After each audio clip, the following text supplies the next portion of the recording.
Di mo makilala yan? Alam mo ninyong mga yan? Wala yang alam kundi umasa sa iba. Ano? Ano pinagsasabi mo? Bakit? Hindi ba totoo? Ano to, resume? Iski experience, wala. Alam niyo po, matagal tayong nagsama sa bahay. At alam ninyo na may kakayanan kami, masisipag kami, at may dedikasyon kami sa trabaho. Trabahong ano? Trabahong magtiklop? Opisina to? Hindi to yung mga simpleng trabaho sa bahay. Hindi nyo nga ata alam yung Excel eh. Microsoft Word, alam nyo? Kuya, hindi pa ba tapos yan? Hindi pa nga eh. Kanina ko pa hinahanap yung sira nito, hindi ko mahanap. Paano ba naman kasi yung tao dito? Kahit naman may pera, ayaw maghanap ng gaayos. Diyan na ata si Tito. Hey Jay! Halika nga dito! Kalat naman sa bahay na to. Bakit po? May problema po ba? Meron talaga. Yung sink na yan, kanina pa yan sira, di ba? Hanggang ngayon, di pa rin ayos. Kanina ka pa nandyan ah. Anong oras no? Mahirap po kasi hanapin yung sira eh. Ang sabihin mo, yung gawa mo, basura. Marunong ka ba talaga mag-ayos niyan? Simple-simple lang yan. Ano, tatawag pa tayo ng mag-aayos dyan? Pwede naman po, di ba? So gusto mo, tumawag pa ako. Kayong dalawa nakikitira lang dito eh. Anong gusto nyo?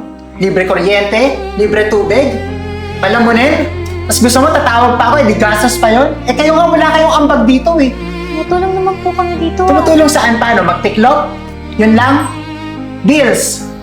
Nagagawa naman po kami ng mga gawaing bahay dito. Di sapat yun. Mahal-mahal na ginagastos dito. At ang dami nating gastos dun sa negosyo namin. Sa tingin mo ba, sapat na yun? Mahiya naman kayong dalawa. Kinugkop na nga kayo dito eh. Pambihira naman no. Magbabayad naman po kasi kami. Paano? Kamag-anak niyo rin naman po kami. Ayun na nga eh. Ayoko sana. Ba't naman po ganyan kayo magsalita sa amin?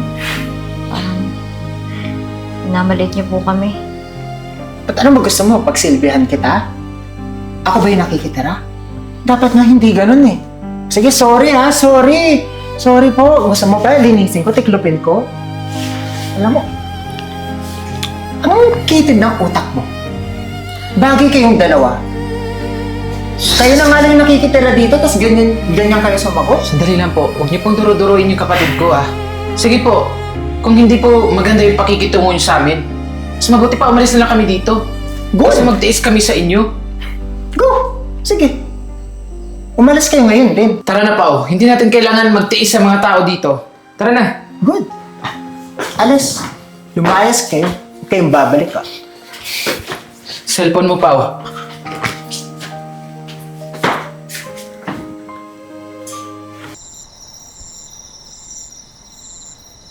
Kuya, saan na tayo pupunta? Hindi ko rin alam eh. Wala naman tayong pera. Wala din tayong matutuluyan. Kaping gabi na. Nahiya talaga yung mga tao dun eh. Paano na tayo? Jay? Pao? Anong ginagawa niyo dito sa labas? At saka gabing-gabi na delikado na dito. Pinalayas kasi kami ni Abra. Wala na kami matutuluyan. Grabe talaga si Abra. Wala na nga siyang itsura. Sakim at demonyo pa din siya. Alam mo, sinabi mo pa. Pero hindi ako papayag na dito kayo matulog sa kalsada. Kung gusto nyo, pwede kayo matulog sa bahay namin. Naku, nakakahiya naman sa'yo. Dito na lang siguro kami. Kisa naman, maging abala pa kami sa'yo. Naku, delikado dito. At saka gabing-gabi na oh. Tsaka hindi kayo pabigat sa akin. Pamilya turing ko sa inyo. Kaya pwede kayo matulog sa bahay. Talaga? Oo. Sigurado ka? Oo. Ako, salamat, Van. Walang anuman. So, tara na. Ban, ano nga pala yung sasakyan natin? Wala nang van na nadaan dito eh. Actually, dyan lang yung bahay namin, oh. Pwede nating lakarin. Talaga? Sige. Dagdag exercise na rin yan. Tara. Tara.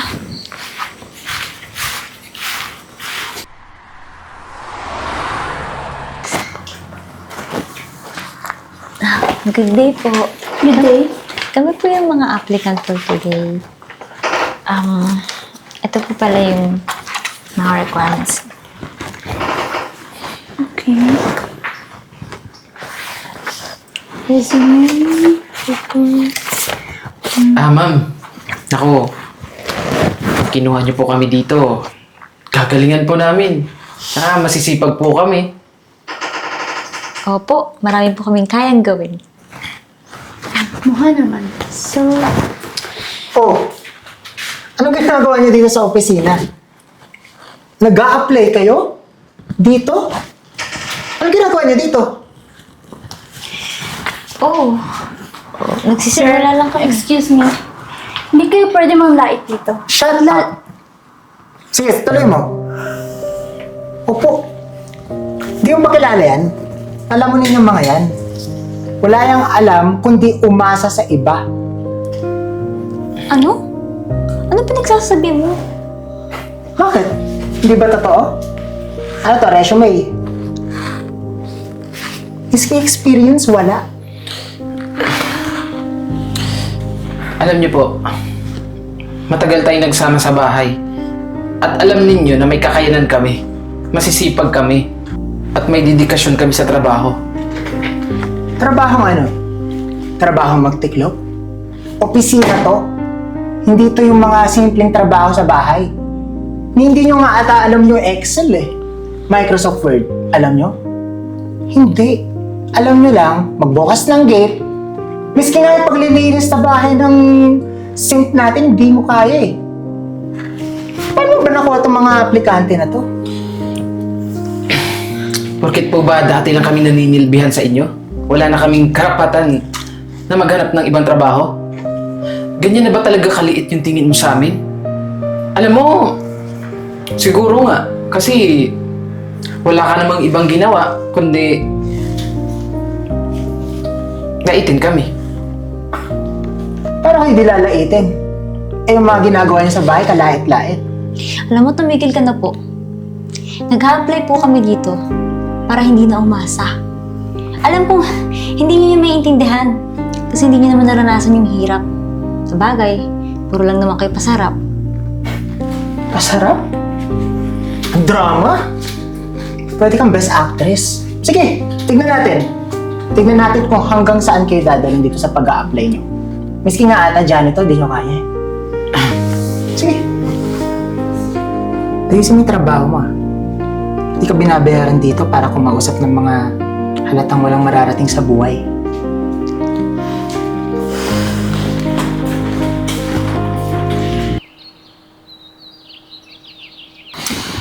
Oh, Jay and Pao, how's work? Okay naman po. It's okay. And eto, nakakapanibago pero kayang-kaya naman. Yes po, kayang-kaya naman. Hindi man kami sobrang mayaman, pero at least ngayon nakakaluwag-luwag na po kami dahil may trabaho na po kami. Alam mo yung pakiramdam dati na sobrang sikip. Pero ngayon, kahit pa paano, kakaluwag-luwag na. Kakahinga na ng maayos. Mabuti naman. Hindi ba kayo kinakamusta ni Abra or hindi ba kayo ginugulo? Hindi naman po. Siguro, nakalimot na rin yun. Tsaka, subukan lang niya manggulo dito. Kasi, hindi talaga namin siya atrasan. Grabe yung taong yun, no? Hindi talaga nagbago. Yabang talaga. Hindi siya nagmana sa papa niya. Ma'am, thank you din po ha. Kasi, tinulungan niyo din po kami. Naniwala kayo sa amin. Opo. Naku, wala yun. Malaking bagay na nakatulong ako sa inyo kahit sa paanong paraan. Apo, Kung di po dahil sa inyo, hindi po namin ito makakamit. tama. Lahat naman ng mahihirap umaasenso. Ang hindi lang pwede is yung mayabang, pagmataas, at laging namimintos na tao. At sobrang proud ako sa inyo, Jay at Pauline, kasi di nyo ako binigo. Ginawa nyo talaga yung best nyo para umabot kayo sa sitwasyon nyo. Ngayon. Salamat po ah. Ma'am, huwag ka po munang umuwi kasi meron pong niluto na special na putahe si Pao. Naku ma'am, pag natikman niyo yun, Makakakita po kayo ng walang salamin. Opo, sobrang Alam sarap mo po ba? nun. Sige, mag-stay Oo, muna okay. ako. So paano pa? Ihanda mo na yung, pagkain. Tara po. Tara. Tara. Magugustuhan niyo po. Ano, nakakaya.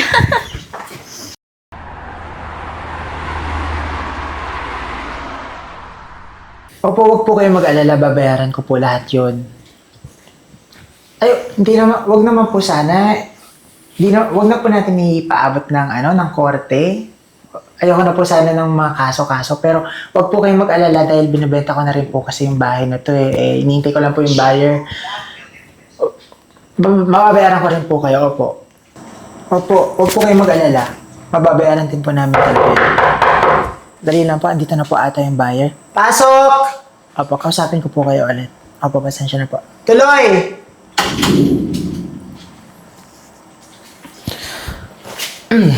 Oh! Oh, ba't yun nandito? Parang maraming Michael? bago dito ah. Nandito ka rin? Alam mo, Pao, parang gusto kong palitan ng kulay ito. Ayan, tsaka yung chandelier. Ano balit to ng kulay? Ayoko niya, ang pangit. Gusto ko kuya kulay pink. Teka. Ano pinagsasabi niyo? Ano tinitingin niyo dyan? Ba't ba kayo nandito? Sir, sila na po yung bagong nakabili ng bahay. Sila na yung bagong may-ari. Yun yung contact na bibili ng bahay na to? Oh, Kami nga. gusto mo tawagan ka namin para maniwala ka? Sige. Hindi, okay lang. Naniniwala ako, pero... Bakit? Paano? Kaya bumili ng bahay na to? Paano? Paliwanag nyo. Bakit hindi? Eh di sa sipag namin. Saan pa ba? Kaya din namin gawin yung mga ginagawa mo, no? Yes, sir. In fact, they are now professionals. Professionals? Yeah. What do you mean by that? Anong trabaho nila ngayon? Miss Pao is now a corporate manager and Kuya Jay is the supervisor. Totoo ba to? Sa tingin mo ba nagsisinungaling kami? Mabibili ba namin yung bahay kung wala kaming maayos na trabaho? Alam mo, siguro nga, hindi ka makapaniwala kasi sino ba naman kami sa paningin mo? Di ba? Basura kami sa tingin mo? Eto na yung basurang tinitingnan mo nun. Nabili na yung bahay mo. Alam mo yung nakakatawa lang. Kasi yung basurang sinasabi mo, eto na ngayon oh, naglalakad. Isang ganap ng professional. Akalain mo yun? Alam mo, hindi talaga tama na mapangmata tayo sa kapwa eh. Mapanghusga.